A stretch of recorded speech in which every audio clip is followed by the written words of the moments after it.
Let's be honest. Most budgeting advice feels like punishment. Stop buying coffee. Cancel everything fun. Live like a monk. And maybe one day you'll be free. Yeah. No thanks. Budgeting is not about deprivation. Budgeting is about freedom. Today I'm going to walk you through my personal budgeting system, the one that actually works in real life, and show you how I use it to do one thing. Buy back my time. Welcome to Craig's Corner, Stone, the Bee Bricklayer. I'm Craig Barrett, attorney, investor, and someone who spent way too long trading time for money before I figured out how to make my money work harder than I do. In this video, I'm going to break down my 3BYT framework, budgeting to buy back your time. No shame, no stop living your life. Just a system that keeps you in control, lets you enjoy your money, and still builds wealth.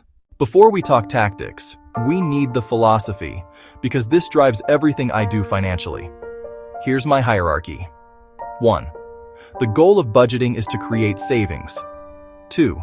The goal of saving is to fund investments. 3. The goal of investing is to build wealth. 4. And the goal of wealth? To buy back your time, the hours you spend trading your life for a paycheck. We don't budget to die with a pretty spreadsheet. We budget so we can live with freedom and intention. Say yes to trips, yes to golf, yes to time with family, without wondering if your card will decline. Keep that in mind as we walk through this system. Everything I do is about regaining control of my time. Step 1. Introduce friction into your spending. Here's the problem with the way most people use credit cards. You swipe now, you feel nothing, and a month later, a giant bill shows up like a jump scare. That delay creates a disconnect between spending and reality. So here's what I do instead. Whenever I make a purchase on a card, I immediately transfer the same amount from the matching bank account. Gas, groceries, Amazon, whatever it is. I pay it down in real time. Why? Because that little extra step forces me to pause and ask, do I really want to make this purchase? Enough to move the money right now? You still get your points and cashback rewards, but you don't trick yourself. Because let's be real, getting $3 back on a 3% cashback card after spending $100 on something you regret is not winning. It would have been better to just keep the $100 in the first place. Step 2. Use category-based bank accounts instead of one big pot of money. I automate transfers into different accounts every month, each one with a specific job. For example, $150 a month into a guilt-free fun account. That's for things I enjoy. A Saturday round of golf lessons, because I hate sucking at golf, or paying for lawn care so my house looks sharp without me pushing a mower. $300 a month into a dining out account.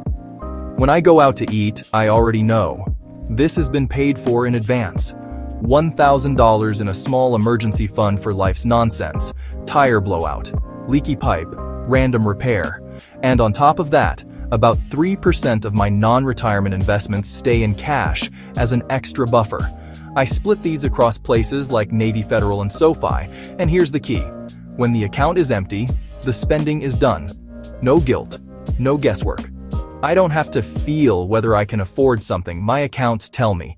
Step 3. Use a digital command center for your money. Personally, I use a tool called Monarch. It's the best budgeting platform I've found so far. Here's why I like it. I can link everything in one place.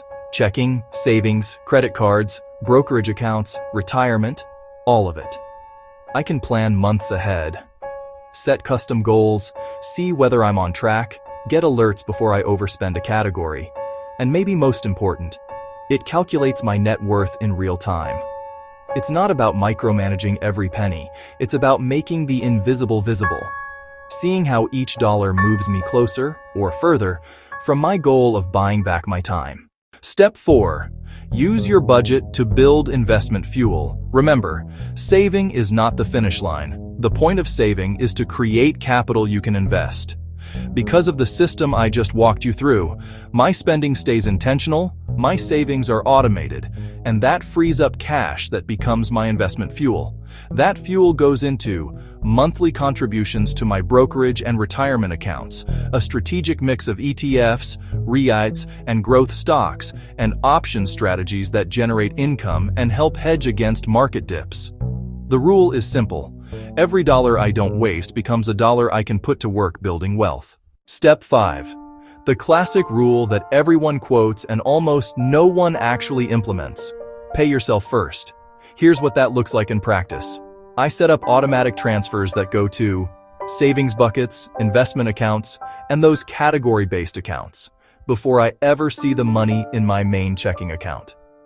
By the time I log into my banking apps, the important stuff has already happened. The money for future me is already gone, and I'm left with what I can safely spend today. This takes willpower out of the equation. Discipline becomes a system, not a mood. And when you do this consistently, long-term success stops being a hope and starts becoming math. Let's bring it home. Budgeting is not about punishing yourself. It's not about never going out, never having fun, or obsessing over every receipt. It's about reclaiming control, so you don't have to check your bank balance before going out to dinner. Reducing anxiety, so a weird noise from your car doesn't send you into a panic. And designing a life where your money supports you, instead of you constantly chasing your money. Whether you're just starting out or already making a six-figure income, the principles are the same. Spend with purpose, save with automation, invest with intention, because at the end of the day, the real reward isn't just money, it's freedom of time. If this helped you rethink budgeting, do me a favor. Hit like, subscribe to the channel, and drop a comment telling me what's one change you're going to make to your budgeting system this month.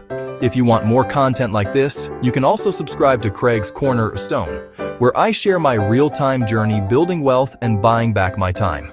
Quick disclaimer, this video is for educational purposes only.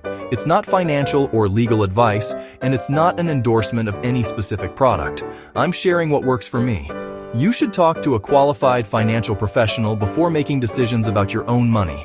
Thanks for watching, and remember, budgeting isn't about restriction. It's about designing a life where your time belongs to you.